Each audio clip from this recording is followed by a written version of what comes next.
કોઈ હે ઘરમાં? તમે કોણ ભાઈ? અમે વસ્તી ગણતરી માટે આવ્યા. તમારા ઘરમાં સભ્ય કેટલા હે? અમારા ઘરમાં ટોટલ 5 સભ્યો છે. કયા કયા 5 સભ્યો હોય? જો હું, મારા પપ્પા, મારી મમ્મી, મારા દાદા અને મારી દાદી. અમારા ઘરના સભ્યો નહીં. મારા મમ્મી ને મારા દાદાની ગામડે ગયા છે અને તમારે સહી કરી જ લાવો, હું કરી દઉં. લો તો હેડો, અમે સહી કરી દો. લાવો તમે હું સહી કરી દઉં.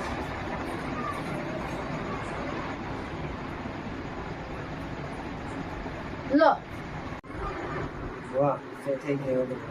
બરાબર. સહી તો થઈ ગઈ. તમે ના કરશો શું? તમે કઈ કરો નહીં. આ જમીન અમારા ખાતે થઈ ગઈ. વીરિયા બોસ્તરો બાંધીને તમે નીકળો હેડો. હું લૂંટાઈ ગયો.